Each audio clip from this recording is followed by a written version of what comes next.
রায়দিঘি গ্রামের জঙ্গলের মাঝে ছোট একটা কুয়ো ছিল। কুয়োটি ছিল অনেক পুরনো। কেউ সেই কুয়োর পানি খেত না, কারণ কুয়োটির চারিপাশে ছিল ময়লা আবর্জনায় ভর্তি। একদিন ওই কুয়োর পাশ দিয়ে এক বৃদ্ধ লোক কাঁদতে কাঁদতে যাচ্ছিল। আমি বৃদ্ধ, কাজ করতে পারি না, এই জন্য আমাকে আমার ছেলে বউ তাড়িয়ে দিল। কোথায় যাব এখন আমি এই অসুস্থ শরীর নিয়ে? কি দিয়ে ওষুধ কিনে খাবো? তেমন টাকাও নেই কাছে। কি করব এখন আমি?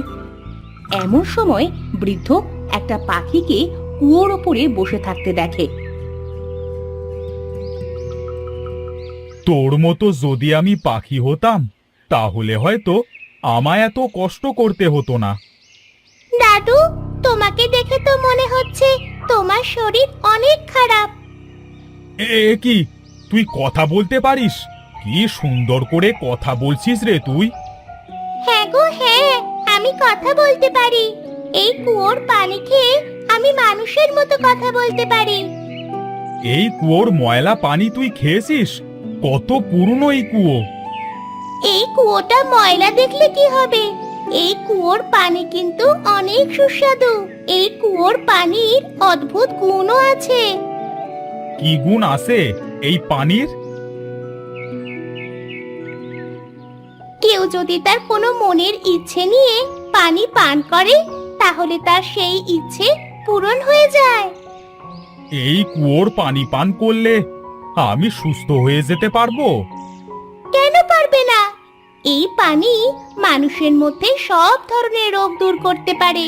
এই কুয়ো স্বয়ংক্রিয়ভাবে রোগ দূর, আর তার পানিতে অদ্ভুত শক্তি রয়েছে। এই পানি খেয়ে কেউ কোনো কাজে বের হলে সে সেই কাজে সফল হয়। তাহলে আমি একটু এই কুয়োর পানি খেয়ে দেখি। বৃদ্ধ কুয়োর পানি খায়, সাথে সাথেই বৃদ্ধ সম্পূর্ণ সুস্থ হয়ে যায়। বৃদ্ধ কুঁজ থেকে সোজা হয়ে যায়। সত্যি সত্যি তো মনে হচ্ছে আমি সম্পূর্ণ সুস্থ হয়ে গেছি। তোমাকে অনেক ধন্যবাদ টিয়া পাখি। আমাকে আমার ছেলে আর ছেলের বউ আর কিচ্ছু বলতে পারবে না। এখন আমি চলে যাই। যারা অসময়ে তোমাকে বাড়ি থেকে বের করে দিয়েছে, তাদের কাছে কেন যাবে তুমি? তুমি বরং এখানে ছোট একটা ঘর তৈরি করে থাকো। আর যারা বিপদে পড়বে, তাদেরকে এই কুয়োর কথা বলে সাহায্য করো। হ্যাঁ, তুমি ঠিকই বলেছো টিয়া পাখি, কিন্তু আমি একা একা কিভাবে ঘর তৈরি করব? আমি তোমাকে সাহায্য করব।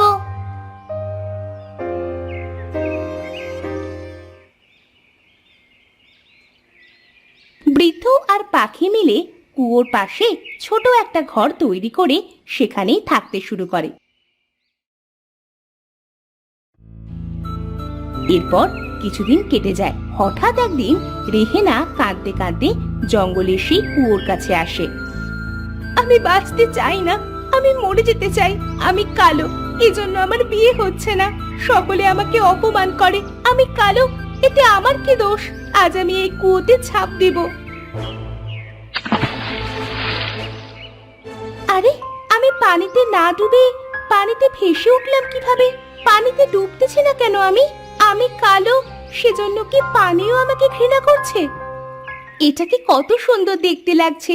মনে হচ্ছে তো আমার ছবি। আমি এত সুন্দর হলাম কিভাবে? কি অদ্ভুত এই কুয়োটা! আমি মরতে আসলাম আর আমাকে সুন্দর বানিয়ে দিল। আমাকে আর কেউ অপমান করতে পারবে না। রেহেনা কুয়ো থেকে উঠে বাড়িতে চলে যায়। সেদিন বিকালে আরিয়ান নামের একটা ছেলে খেলা করার জন্য অন্য বাচ্চাদের কাছে যায়। আরিয়ানের ছিল এক পা খোঁড়া। এই মহেশ, আমাকে তোদের সাথে খেলতে নিবি? এই দেখ দেখ, এই খোঁড়া আইছে খোঁড়া। তোরা আমার সাথে এমন কেন করিস? আমি খোঁড়া, তার জন্য তোরা কেউ আমাকে খেলতে নিস না, তাই না? আমি তোদের সাথে আর কখনো খেলবো না। আরিয়ান কাঁদতে কাঁদতে জঙ্গলে সেই কুয়োর কাছে যায়, যেখানে একটা গাছের কাছে বসে সে কাঁদতে থাকে।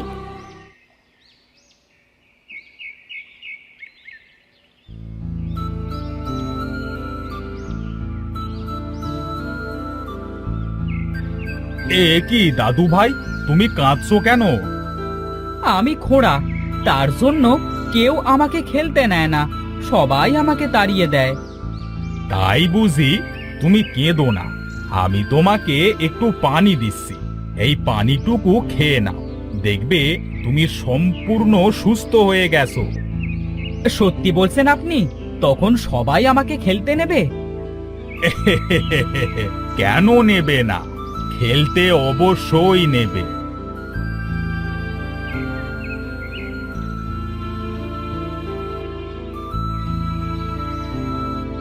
বৃদ্ধ একটা পাত্রে কুয়া থেকে পানি নিয়ে আসে আর আরিয়ানকে সেটা দেয়।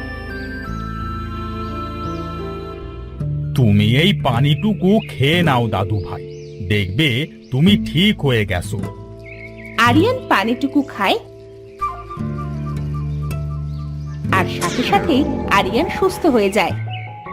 দাদু, দেখেন, আমি সুস্থ হয়ে গেছি, আমি হাঁটতে পারছি। কি মজা, কি মজা! আমার যে কি আনন্দ হচ্ছে! দাদু, আমি মাকে বলতে গেলাম, কেমন? আরিয়ান আনন্দ করতে করতে তার মায়ের কাছে গিয়ে সব কথা বলে। আস্তে আস্তে অদ্ভুত এই কুয়োর কথা পুরো গ্রামে ছড়িয়ে পড়ে। গ্রামের অনেকেই আসে কুয়োর কাছে, এক একজন এক এক রকমের সমস্যা নিয়ে। সবার সব সমস্যা কুয়ার পানি খেলে সমাধান হয়ে যেত। এমনই একদিন, তুমি তো অসুস্থ মা, চলো তোমাকে ওই কুয়োর কাছে নিয়ে যাই, দেখবে তুমি সুস্থ হয়ে যাবে।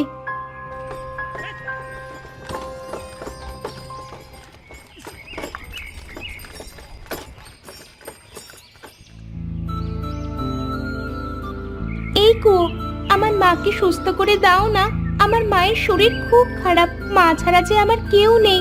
শুনেছি তুমি নাকি সবার রোগ দূর করে দিচ্ছ, আমার মাকে সুস্থ করে দাও না। কি হয়েছে মা, তুমি এভাবে কাঁদছো কেন? আমার মায়ের শরীর খুব খারাপ, শুনেছি এই কুয়ো নাকি সবার সমস্যা দূর করে দেয়, তাই কুয়াকে বলছি আমার মাকে সুস্থ করে দিতে। এই কুয়োর পানি খেলেই তোমার মা সুস্থ হয়ে উঠত, কিন্তু হঠাৎ আজ দুদিন এই কুয়োর পানি শুকিয়ে গিয়েছে। আমার কাছে অল্প একটু পানি আছে, তুমি সেটুকু তোমার মাকে খাইয়ে দাও, দেখবে তোমার মা সুস্থ হয়ে গেছে।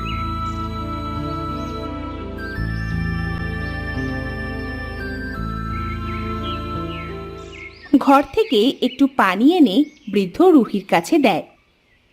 এই নাও, এই পানিটুকু তোমার মাকে খাইয়ে দাও, দেখবে তোমার মা সুস্থ হয়ে যাবে।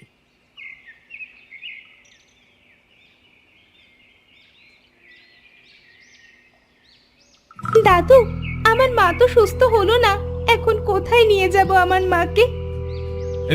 তোমার মা কেন সুস্থ হলো না সেটা আমি জানি না, হয়তো হয়তো কুয়ো তার জাদু বন্ধ করে দিয়েছে। কুয়ার পানিতে কাজ না করায় কুয়ার কাছে তেমন একটা লোক আসে না। এরপর কয়েক বছর কেটে যায়। একদিন হঠাৎ অন্য গ্রামের এক লোক কাঁদতে কাঁদতে সেই কুয়ার পাশ দিয়েই যাচ্ছিল। আমার এই কি সর্বনাশ হলো! আমার সব শেষ হয়ে গেল, এখন আমার কি হবে?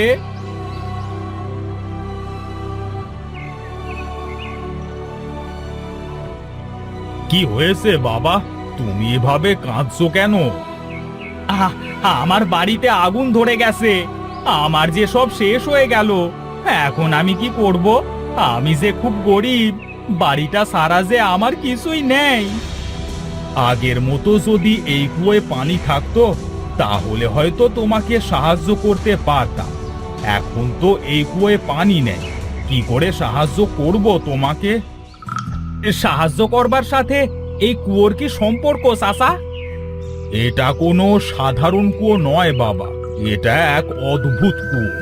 এর পানি যদি তুমি নিয়ে যে তোমার বাড়িতে ছিটিয়ে দিতে পারতে তাহলে হয়তো সব ঠিক হয়ে যেত। দিন না চাচা, আমাকে একটু পানি। জানি না হঠাৎ করে কিভাবে এই কুয়োর পানি শেষ হয়ে গেছে, এখন আর এই কুয়োয় কোনো পানি নেই, আর এই কুয়োর পানিতে কোনো কাজও করে না। আসলে আমার কপালটাই খারাপ চাচা, তাই তো কোনো ভালো কিছু আমার কপালে থাকে না। কাঁদতে কাঁদতে মাহিমের একটা হাত কুয়াতে গিয়ে পড়ে, সাথে সাথে কুয়ো পানিতে ভরে যায়। কি হলো? এই কুয়োতে এত পানি এলো কোথা থেকে? ধন্যবাদ তোমাকে মাহিম, তুমি আমার প্রাণ ফিরিয়ে দিয়েছো। তুমি কিভাবে কথা বলছো?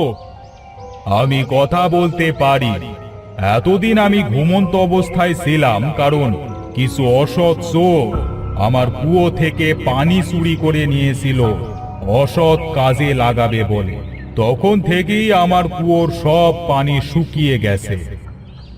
তাহলে এখন এত পানি কোথা থেকে এলো? মাহিমের জন্যই আমার কুয়োতে পানি এসেছে। একজন সৎ ভালো মানুষের আশায় ছিলাম, কারণ তার ছোঁয়ায় আমি আবার আগের মতো হতে পারতাম। আমার সেই আশা আজ পূর্ণ হলো। মাহিমের জন্য আজ তুমি তোমার পানি ফিরে পেলে, তাই তো? হ্যাঁ তাই। মাহিম, তুমি এখান থেকে যতটুকু পারো পানি নিয়ে যাও, দেখবে তোমার সব দুঃখ কষ্ট দূর হয়ে যাবে।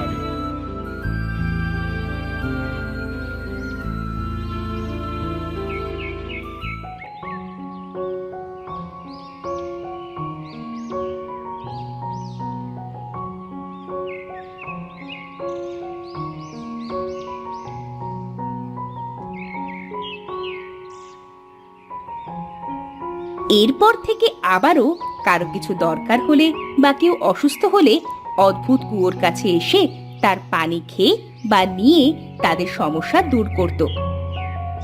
আস্তে আস্তে অদ্ভুত এই কুয়োর কথা কয়েক গ্রাম ছড়িয়ে পড়ে। এরপর থেকে দূর দূরান্ত থেকে লোক আসতো অদ্ভুত এই কুয়োর পানি খেয়ে তাদের সমস্যা দূর করতে। এরপর আর কখনোই আর এই অদ্ভুত কুয়োর পানি শুকিয়ে যায়নি।